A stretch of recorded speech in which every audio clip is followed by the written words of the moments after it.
श्री जगदीश प्रसाद गुप्ता छत्तीसगढ़ शासन में chief engineer के पद से रिटायर होने के बाद श्री द्वारिका महाराज स्मृति न्यास के तत्वाधान में श्री द्वारिकाधीश एवं बागेश्वर महादेव मंदिर का वर्ष 2005 में अपने पुत्रों इंजीनियर कुंजन गुप्ता और भुवन गुप्ता के सहयोग से अवंती विहार रायपुर छत्तीसगढ़ में निर्माण करवाया।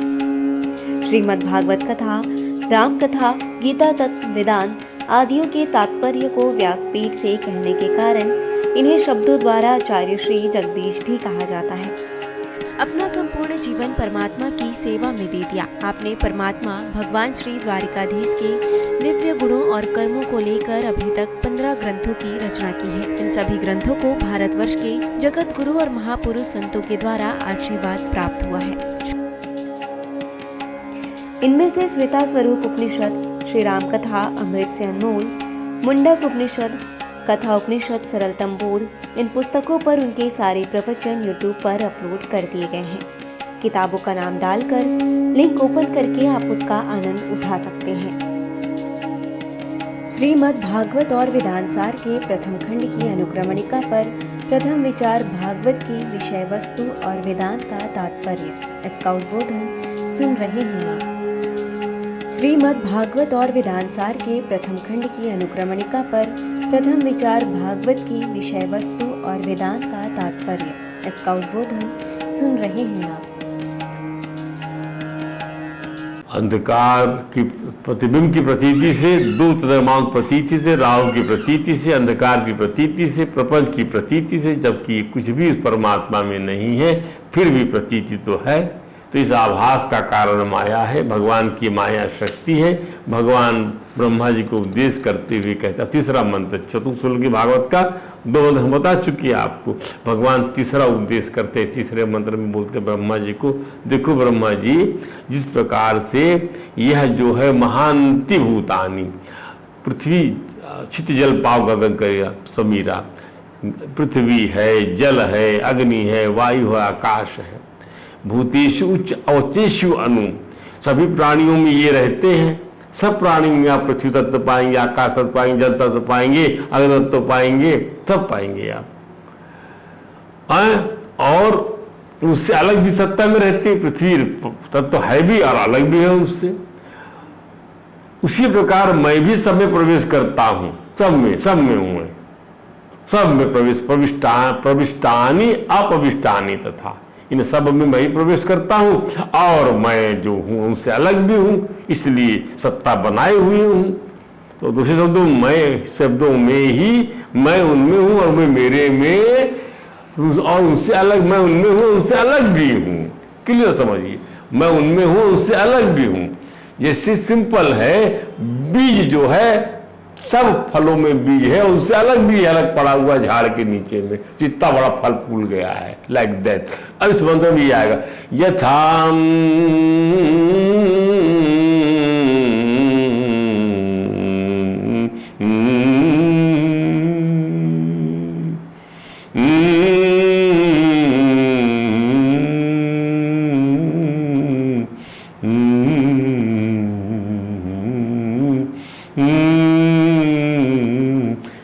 यथा मान्ति भूतानि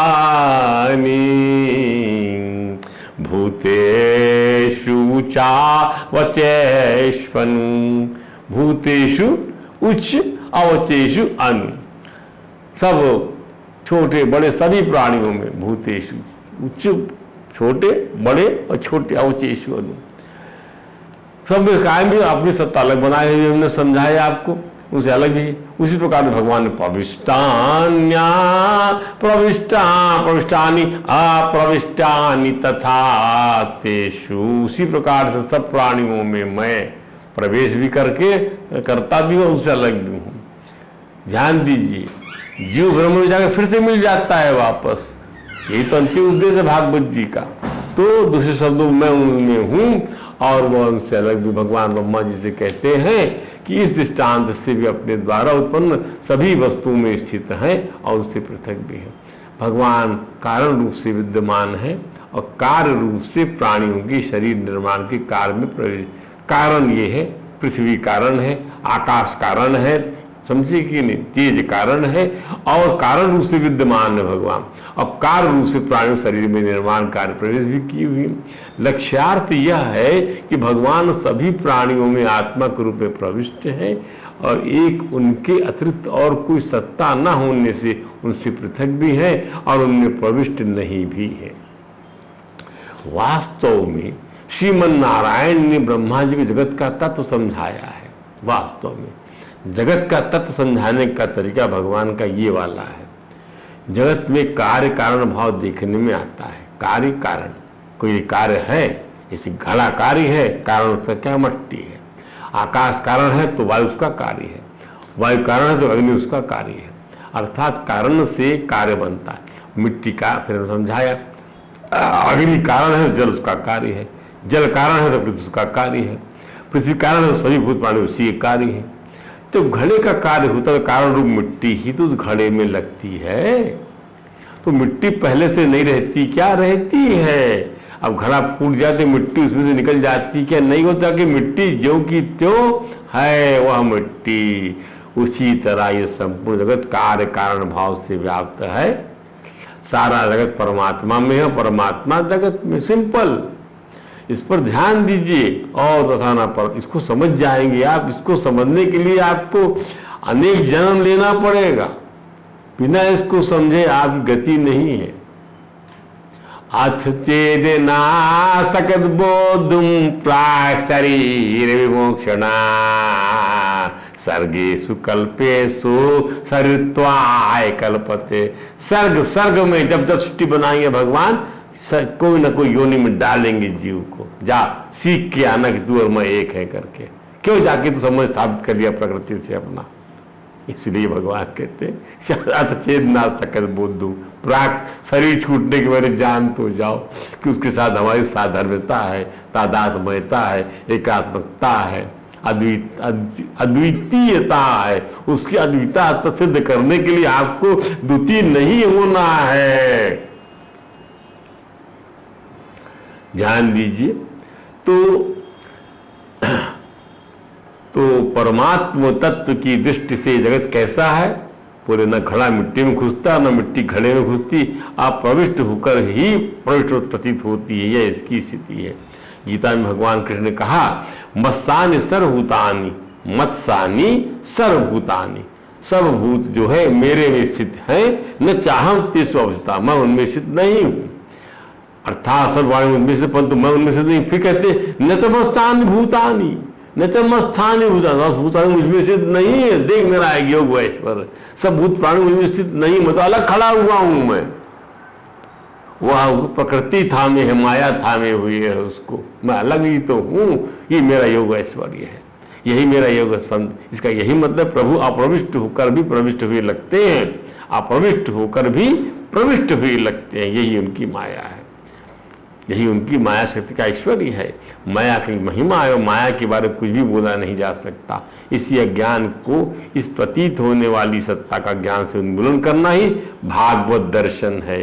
इसी अज्ञान को, इसी प्रतीत होने वाली सत्ता का ज्ञान से उन्मूलन करना है। इसी का कि भगवान अप्रविष्ट होकर प्रविष्ट हुए लगते हैं। ध्यान दीजिए, यही भागवत दर्शन है, यही वेदांत दर्शन, यही अविद्या निवृत्ति। इसे थोड़ा और समझ लीजिए। चाहे मनुष्य का शरीर हो या पर्वत हो, चाहे ब्रह्मा जी का शरीर हो या देवताओं का हो, सभी के एक से तत्वों से अर्थात क्षिति, जल, पावक इत्यादि बने हैं। उसी के साथ ही ये तत्व शरीर से बाहर भी हैं। पहले तत्व की उत्पत्ति हुई, तभी बाद में शरीर प्रविष्ट हुए ना भाई।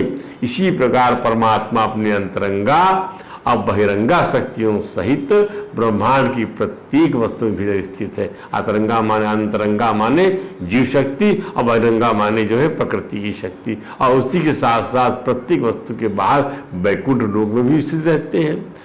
अब वहां ब्रह्मा जी ने, भैया हमने 3 बार समझा दिया ब्रह्मा जी आपको। अब आखिरी में एतावदेव जिज्ञास्यम तत्व जिज्ञासुना आत्मना।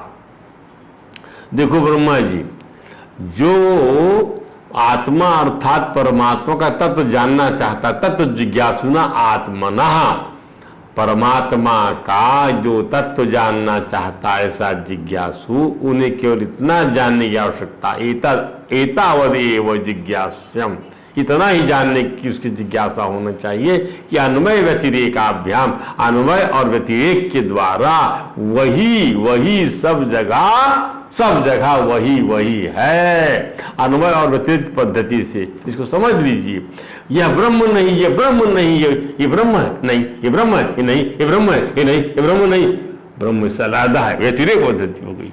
ध्यान दीजिए, ये ब्रह्म नहीं, ये ब्रह्म नहीं। जैसे क्या ये घड़े की चीज बन गई, यूं समझ लीजिए, मट्टी की बहुत सारी चीजें बन गई है, मट्टी तो मट्टी है, मट्टी है, नहीं ये जो घड़ा है, ये जो घड़ा है, तो ऐसा क्या बन गई, मट्टी नहीं, मट्टी नहीं, मट्टी नहीं, मट्टी नहीं, मट्टी की हजारों चीजें बनी हुई हैं, लकड़ी की हजारों चीजें बनी हुई हैं। ध्यान दीजिए, सोने की हजारों चीजें बनी हुई हैं, तो उन चीजें क्या बोलेंगे, नहीं ये जेवर है, ये कंगन है, ये हार है, ये हार है, तो क्या बोलेंगे, ये सोना नहीं, ये सोना नहीं, ये तो हार है, ये तो हार है, कंगन है। अब ये हो गई व्यतिरिक्त पद्धति। अन्य पद्धति क्या है, अरे तो सोना ही है, ये सोना ही है, ये सोना ही है, ये सोना ही है, ये तो मट्टी है, ये तो मट्टी है, ये मट्टी है, ये तो मट्टी है, ये तो लकड़ी है, ये तो लकड़ी है, लकड़ी है, लाइक दैट। ये पद्धति से ही हर जगह स्याद सर्वदा परमात्मा हर जगह है, हर जगह मिलेगा कर्मानुसार।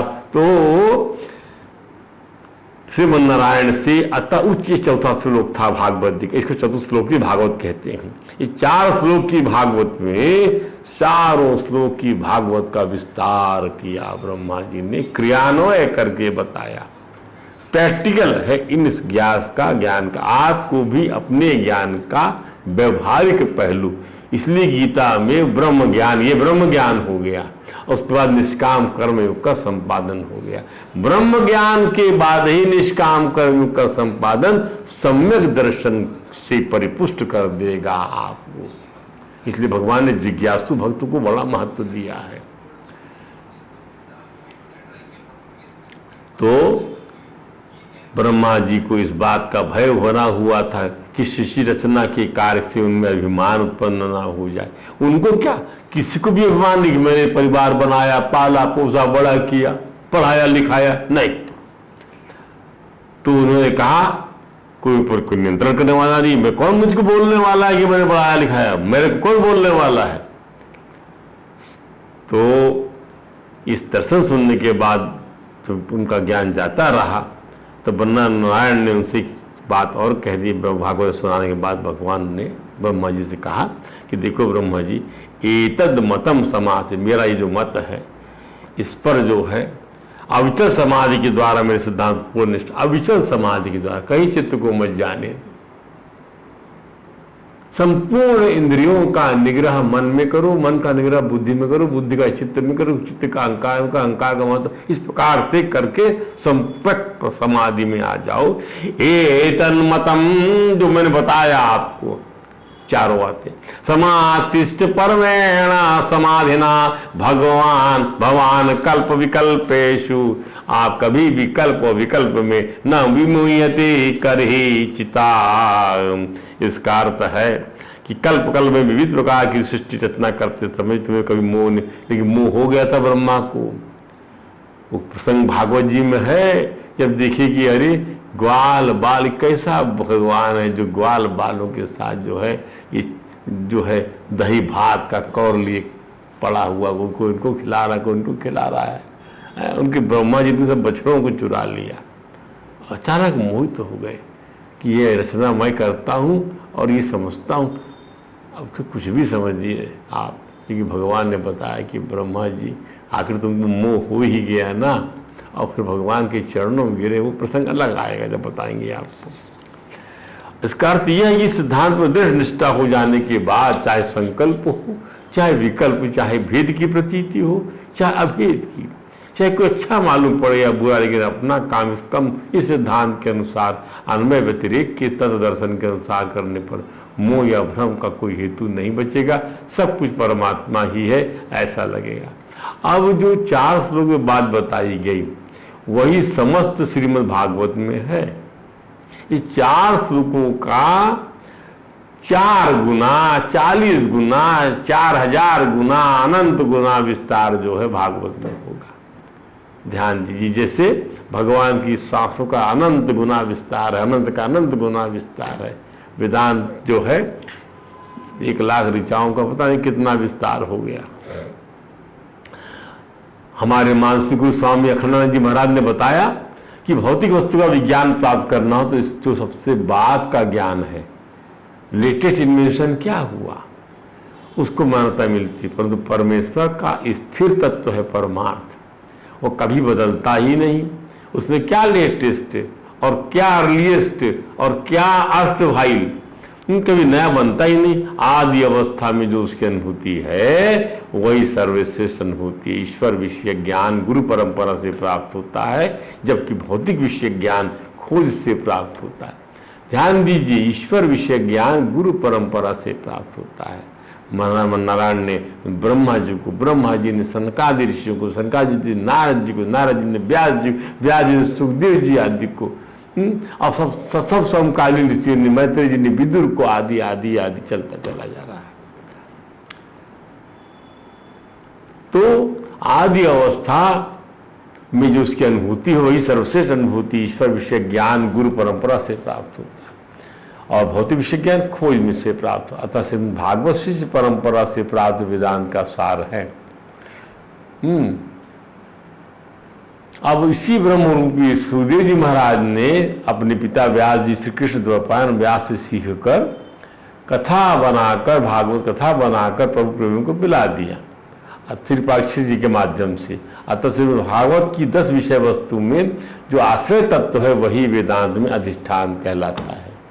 भागवत का आश्रय तत्व जो हमने बताया आपको 10 चीजों में, क्या अत्र सर्गो विसर्गस्य स्थान पोषणम ऊतयाः मनवंतरीशानु कथा निरोधो मुक्ति आश्रया।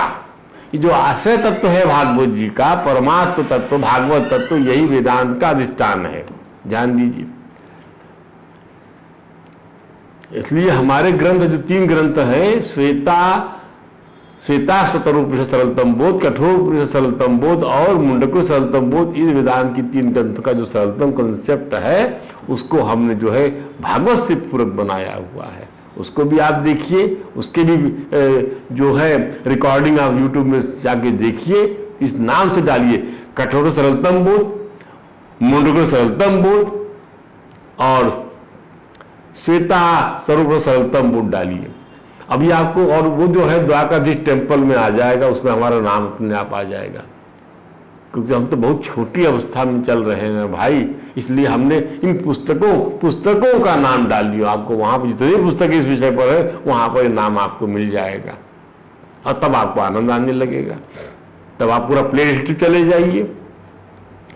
तो वेदांत तात्पर्य की विवेचना करने के पूर्व श्रीमद् भागवत के उन 9 लक्षणों को परिभाषित करके सामने रख लिया। अब हमने कहा, ये तो हमने बता दिया, आश्रय तत्व बता दिया वेदांत का।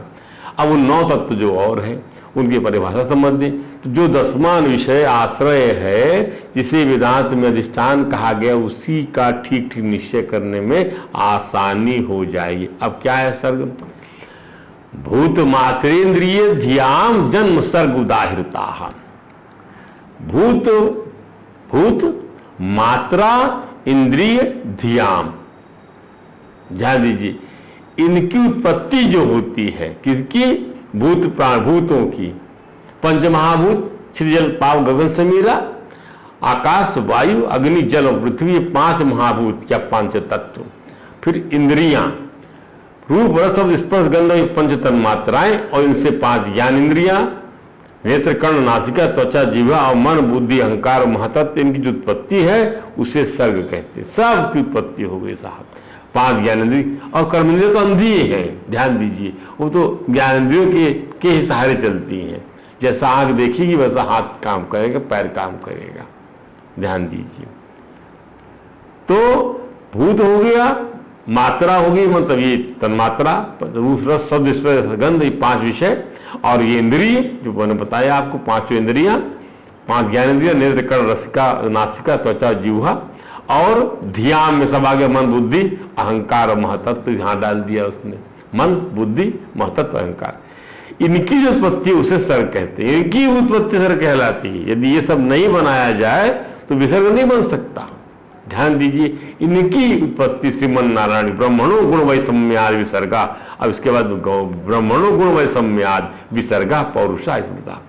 तो भूत मात्रेन्द्रियाद्याम जन्म सर्गा उदाहृता ब्रह्मणो गुण वैषम्याद विसर्ग पौरुषा स्मृता।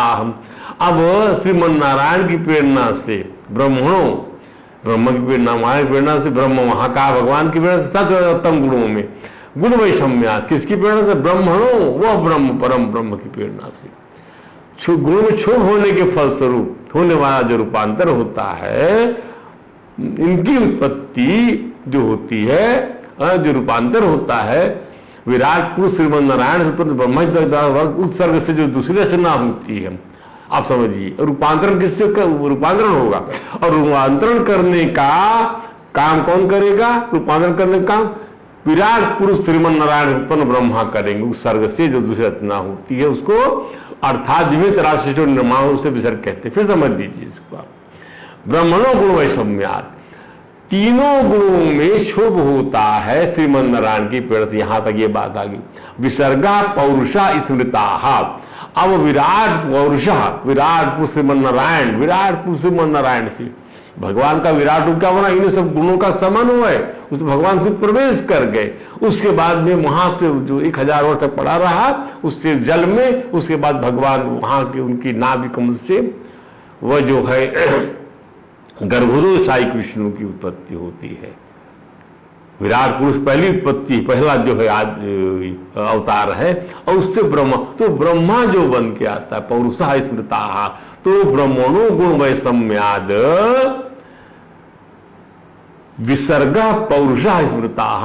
उस उत्पन्न ब्रह्मा जी के द्वारा उक्त सर्ग से जो बनाया श्रीमन नारायण ने, जो दूसरी रचना होती है, जो रूपांतरक हो जाता है, फिर रूपांतरण के फलस्वरूप जो रचना होती है, मूल रूप से जो रूपांतरण होता है किसमें? सत्वरतम के गुणों में क्षोभ होने से जो रूपांतरण होता है, इनकी उत्पत्ति होने की प्रेरणा से जब ये उत्पन्न हो गए सर्ग, अब इनमें सत्वरतम गुणों से क्षोभ हो जाएगा। जब क्षोभ हो जाएगा तो विराट श्रीमन नारायण से उत्पन्न ब्रह्मा जी के द्वारा सर्ग से जो दूसरी रचना होती है, अर्थात विभिन्न चराचर से जो निर्माण होता है। ध्यान दीजिए, उसी विसर्ग कहते। सर्ग माने सृष्टि और विसर्ग माने दोबारा सृष्टि। इसी बात को ब्रह्म संहिता में ब्रह्मा जी ने दोबारा कहा। क्या है ब्रह्म संहिता में?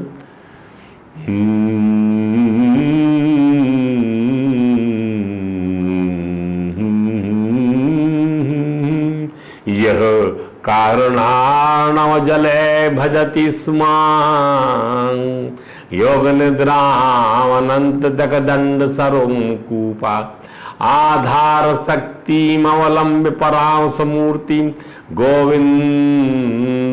पुरुषम तमहम भजामि।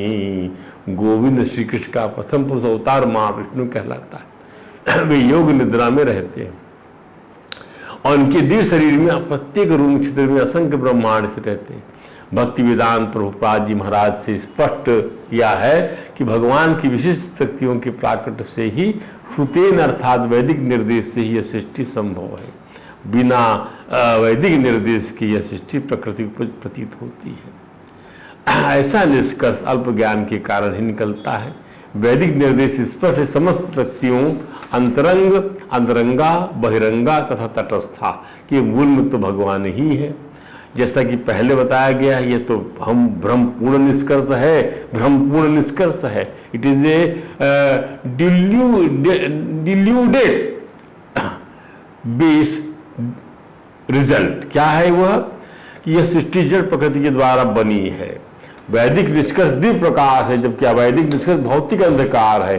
परमेश्वर की अंतरंगा शक्ति तथा परमेश्वर एक है, और बहिरंगा शक्ति अंतरंगा शक्ति के संपर्क में ही प्रकाशित होती है। बहिरंगा शक्ति जो है माया अंतरंगा शक्ति के संपर्क में होती है। अंतरंगा शक्ति के अंशों की बहिरंगा शक्ति जो क्रिया होती है वही तटस्था शक्ति अथवा जीवात्मा कहलाती है। अंतरंगा शक्ति के अंशों की बहिरंगा शक्ति से जो क्रिया होती है। इस प्रकार आदि सृष्टि से जो प्रत्यक्ष श्री भगवान या परब्रह्म से होती है, आदि सृष्टि तो जिस तरह कहा गया गौण शक्ति और जो मूल अवयवों की प्रतिक्रियाओं का फल है ब्रह्मा द्वारा रची जाती है, इससे प्राणियों के शरीर बनते हैं, विसर्ग कहलाती है। इस तरह समस्त ब्रह्मांड के कार्य प्रारंभ होते हैं। तो अब यहीं पर हम इसको समझते हैं और यहीं पर जो है इसके बाद में स्थिति वैकुंठ विजया पोषणम तदनुग्रह मनवंतराण सद्धर्मूत कर वासनान। तो प्रतिपल नाश की बढ़ने वाली सृष्टि की मर्यादा में रखने के लिए भगवान विष्णु की जो शिष्टता सिद्ध होती है उसका नाम स्थान है।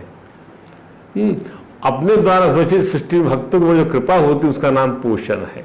ब्रह्मा जी की दिवस गणना 1000 चतुर्युग की होती है, उसमें 14 मनवंतर होते हैं और एक मनवंतर का एक कार्यकाल करीब 71 चतुर्युग का होता है। एक चतुर्युग बराबर 43,20,000 वर्ष का होता है। 14 मनवंतर की 14 मृत्यु के अधिपति होते हैं जिन्हें मनु कहा जाता है। ये लोग भगवत भक्ति और प्रजापालन शुद्ध धर्म का अनुष्ठान करते हैं, इसे मनवंतर या धर्म कहते हैं। जीवों की वासनाएं जो कर्म के द्वारा बंधन में डाल देती हैं उसका नाम ऊती है, उसको ऊती कहा जाता है। इसकी और व्याख्या कल आपको बताएंगे, आज प्रसंग को यहीं विश्राम देते हैं। बोलिए वृंदावन बिहारी लाल की जय। हरे राम राम राम हरे हरे, हरे कृष्ण कृष्ण कृष्ण हरे हरे।